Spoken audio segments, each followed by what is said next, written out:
यह बिल महिलाओं को संबल प्रदान करेगा। एक समय ऐसा आएगा कि महिलाएं खुद अपना डिसीजन का काम करेगी, कानून बनाने का काम करेगी, न्याय लेने का काम करेगी। और इसी अंतराल में आप देखें, अभी पंचायत चुनाव जब से बिहार में हुआ है, 50% आरक्षण के साथ महिलाएं सशक्त हुई है, संबल हुई है, सुरक्षित हुई है। और जितनी जागरूकता आई है, जो एप्लीकेशन हमारे पास आता है तो हम ये सोचते हैं ये जागरूकता आई है, महिलाएं आयोग तक पहुंची है। आयोग तक पहुंचने का मतलब है कि उनके अंदर अवेयरनेस आया है कि हमारा कहाँ पर है, हमको न्याय कहाँ से मिलेगा।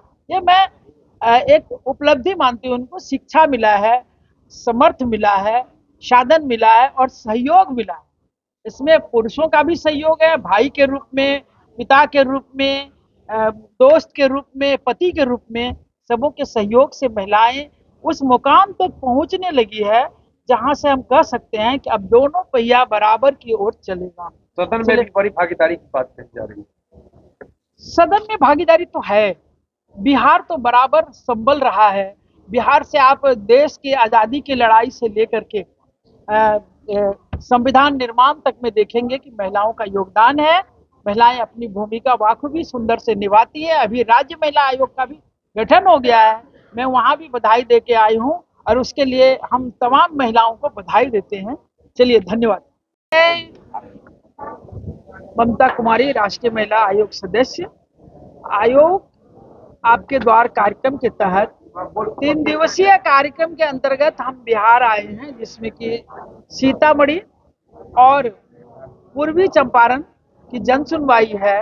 इसके बाद जेल विजिट, हेल्थ सेंटर का विजिट करना, जहां वृद्धा आश्रम है उसको देखना और उस वन स्टॉप सेंटर देखना, और उसके बाद जो वहां पर पाया गया उसको लेकर के जिला अधिकारी के साथ बात करना, हमारी महिलाओं को कैसे न्याय मिले। अगर हम ये कार्यक्रम तय किए हैं तो इसलिए तय किए हैं कि इतनी महिलाएं अगर दिल्ली जाएगी तो कितना सारा एफर्ट्स खर्च होगा, सक्षम है नहीं सक्षम है, दिक्कत है, किसी को बच्चे हैं, किसी को परिवार है। इसलिए आयोग ये फैसला किए हैं कि हम जिला जिला जाकर वहां से जो शिकायत आए हैं उसको हम जन सुनवाई के द्वारा त्वरित निष्पादन करने का काम कर रहे हैं। इसी सिलसिले में हम 3 दिन से बिहार के दौरा पर आए। कितने महिला फरियादी पहुंची हैं सर मैडम? देखिए, यहाँ के लिए 61 केसेस थे, जिसमें कि लगभग 50% केस क्लोज हो गए हैं। और अभी अभी मैं देख रही हूँ कि 8 केस नए आए हैं। नए केस की भी सुनवाई हुई, उसके लिए भी पीड़िता आई थी हमारी महिलाएं, उनके लिए भी हम लोग सुने हैं। यही मामला है। सीतामढ़ी पुलिस के द्वारा कितने केस आपके सामने आए जिससे आप ये साइड हैं कि इन लोगों ने सही कहा?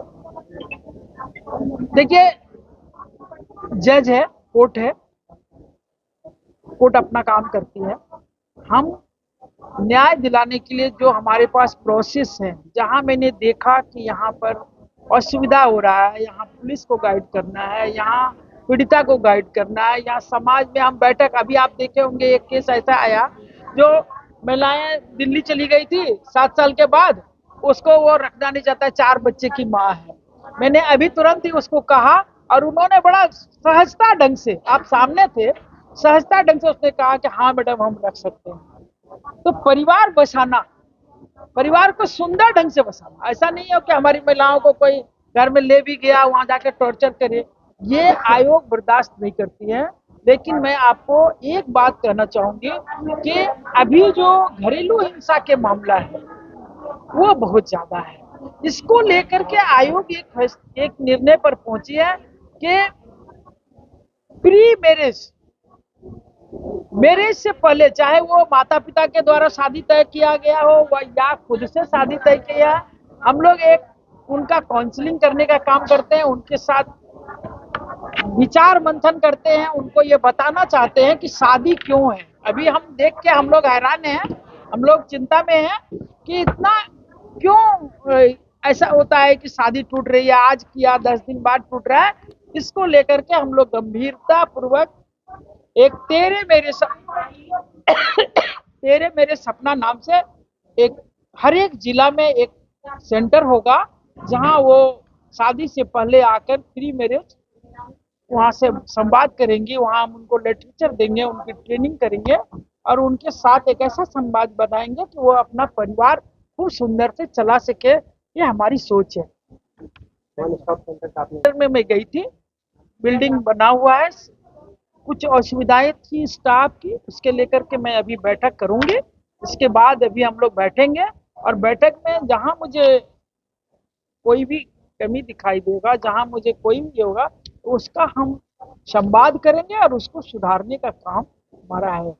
सीख लिया हमारा। एक सवाल और है मैडम, क्या रेस्टोरेंट में अथवा होटल में है अपने मर्जी से, ऐसे में पुलिस जाकर उन्हें पकड़ती है, मारती है या पीटती है या उसे लेकर थाने आती है, ऐसे में क्या होना चाहिए वहां पर, उस लड़की का क्या राइट होगा? देखिए, अभी अगर बालिग है, नाबालिग है, बालिग बालिग की बात करें। तो बालिग लड़की है और अगर कहीं वो होटल में मिली, कहीं भी मिली, तो उसको रेस्क्यू करके थाना में लाना और उनके गार्जियन को सुपुर्द करना, उनकी बयान को लेना, ये तो पुलिस की पहली प्राथमिकता है और पुलिस अपना काम करेगी, आयोग अपना काम करेगा। अधिकतर जो मामले हैं वो पुलिस और थाने के खिलाफ में आपने क्या पदाधिकारी किए? अभी कहाँ, अभी तो मैं बैठक में जा रही हूँ, मैं तो बताई ना कि मैं बैठक में जा रही हूँ। अभी मैं जेल में गई थी, जेल में भी मैं 3 वहाँ पर गर्भवती माताएं हैं, उनके साथ भोजन क्या मिल रहा है, 6 बच्चे हैं उनको क्या मिल रहा है और क्या वहाँ मैंने पाई, उन सारी चीजों को लेकर के हम बैठेंगे और बैठ करके फिर आपके साथ बात। Thank you.